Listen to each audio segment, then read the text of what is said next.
ओम नमः शिवाय। श्री शिवाय नमस्तुभ्यम। दोस्तों, आज की वीडियो में हम जानने वाले हैं कि सावन के पूरे महीने में हम रोज घर पर शिवलिंग का पूजन कैसे करते हैं। तो चलिए वीडियो की शुरुआत करते हैं और जानते हैं। देखिए, सबसे पहले हमें पूजन करने के लिए एक साफ सुथरी थाली है वो लेनी होती है। हम थाली रख लेंगे और मंदिर के पास यह पूजन आप कर सकते हैं। घर पर जो मंदिर होता है उसी के पास यह पूजन आप घर पर आसानी से कर सकते हैं। थाली के अंदर मैंने एक प्लेट रख ली है। आप कटोरी, प्लेट, कोई भी बर्तन है वो रख लें, जिससे कि हम जो भी जल सींचते हैं वह नीचे आ जाए और आराम से हमारा पूजन है वो हो जाए। तो सबसे पहले हम हाथ जोड़ करके संकल्प करेंगे कि हे भोलेनाथ, मैं आपका पूजन कर रही हूँ। अगर कोई भूल चूक हो जाए तो मुझे क्षमा कर दीजिएगा और मेरा पूजन स्वीकार कीजिए। इस तरह से हम प्रार्थना करेंगे, पहले संकल्प करेंगे, फिर पूजन शुरू करेंगे। तो सबसे पहले हम शुद्ध जल सींचते हैं। आप गंगा जल मिश्रित जल भी सींच सकते हैं या फिर शुद्ध जल आपको सींचना होता है। फिर हम दूध या पंचामृत, जो दूध, दही, घी, शक्कर से मिलकर के बनता है, वह हम सींचेंगे। फिर से हम जल सींचेंगे। तो इस तरह से 3 बार हम है वो भगवान का अभिषेक करते हैं। एक बार जल से, फिर दूध से और फिर जल से, जिसे कि शुद्धोदक स्नान है वो माना जाता है। उसके बाद में हम दीप प्रज्वलित करेंगे। तो यहाँ पर मैंने देसी घी का दीपक प्रज्वलित किया है। आप तिल के तेल का या देसी घी का दीप है वो प्रज्वलित करेंगे। फिर वस्त्र के रूप में हम कलावा समर्पित करेंगे भगवान भोलेनाथ को।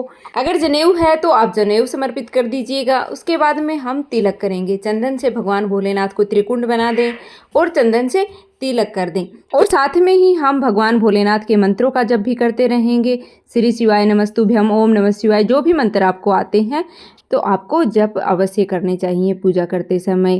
तो इस तरह से हम रोज सरल विधि से भगवान भोलेनाथ का पूजन घर पर ही कर सकते हैं। तिलक के बाद हम अक्षत समर्पित कर देंगे। तो देखिए, मंदिर अगर आप नहीं जा पाते हैं रोज, तो इस तरीके से, इस विधि से, सिंपल तरीके से आप रोज घर पर पूजन कर सकते हैं।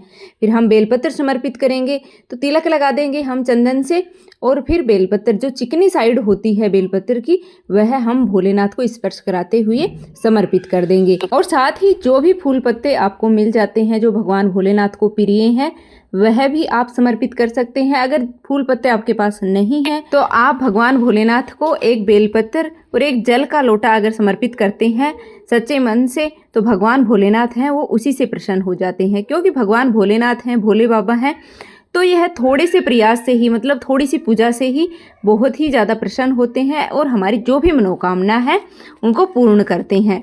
तो इस तरीके से आपके पास अगर है फूल पत्ते तो आपको अवश्य समर्पित करने चाहिए। साथ में ही मैंने यहाँ पर मदार का पुष्प समर्पित किया है। मदार का पुष्प 1000 पुष्प के समान माना जाता है। अगर आपके पास है, आपको मिल जाता है, तो अवश्य ही समर्पित करना चाहिए। साथ में ही मैंने गेंदे के, कनेर के पुष्प हैं, वो भी भगवान भोलेनाथ को प्रिय हैं, तो सब हैं वो समर्पित कर दिए हैं। उसके बाद में हम भोग समर्पित करेंगे। तो भोग में आप मौसमी फलों का भोग लगा सकते हैं और चीनी का भोग आप लगा सकते हैं, मिश्री का भोग लगा सकते हैं, मिठाई का भोग लगा सकते हैं, क्योंकि फलाहारी भोग ही है वो भगवान भोलेनाथ की पूजा में लगाया जाता है। साथ में ही हम दीपक का पूजन यहाँ पर कर लेंगे। तो दीपक को तिलक कर दिया है, अक्षत समर्पित कर दिया है, पुष्प हम यहाँ पर समर्पित कर देंगे। तो इस तरीके से हम दीपक का भी पूजन कर लेंगे। और पूजन के बाद में हम यहाँ पर दक्षिणा समर्पित कर देंगे। यथासंभव दक्षिणा आपको अवश्य समर्पित करनी चाहिए। अगर आप रोज पूजन करते हैं तो लास्ट दिन भी आप दक्षिणा समर्पित करते हैं, या फिर आप रोज भी दक्षिणा समर्पित कर सकते हैं। फिर लास्ट में आपको यह दक्षिणा पंडित जी को दान दे देनी है।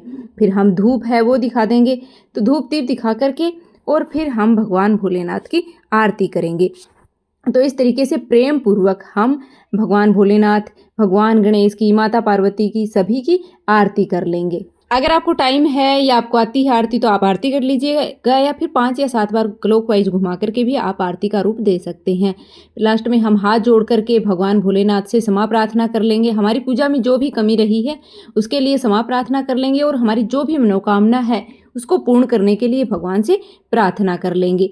तो इस तरीके से हमारी रोज़ की यह पूजा है वो सरल तरीके से हो जाती है, बहुत ज़्यादा टाइम भी नहीं मिलता और घर पर आसानी से आप यह पूजन कर सकते हैं। साथ ही अगर आप पूरे सावन के महीने यह पूजन कर रहे हैं या फिर सावन के सोमवार के दिन पूजन कर रहे हैं, पार्थिव शिवलिंग कैसे बनाते हैं, कैसे उसका पूजन करते हैं, कैसे विसर्जन करते हैं, उनकी वीडियो भी ऑलरेडी चैनल पर आ चुकी है, तो आप वह भी एक बार विजिट करके अवश्य देखिएगा। और पूरे सावन के महीने में एक बार आपको पार्थिव शिवलिंग बना करके पूजन अवश्य करना चाहिए, उसका फल है वो अनंत गुना हमें प्राप्त होता है। तो इसी तरीके से रोज आप घर पर यह पूजन आसानी से कम समय में सरल विधि से कर सकते हैं। अगर आपके पास इतने फूल पत्ते जो भी नहीं मिल पाते हैं आपको, तो आप 1 लोटा जल और 1 बेलपत्र है वो भगवान शिव को समर्पित करते हैं, तभी भगवान भोलेनाथ बहुत ही अधिक प्रसन्न होते हैं। तो उम्मीद है यह वीडियो आपको पसंद आई होगी। सावन मास से संबंधित सभी वीडियो ऑलरेडी चैनल पर हैं, तो आप विजिट करके देख लीजिएगा। कमेंट बॉक्स में हर हर महादेव लिख देना।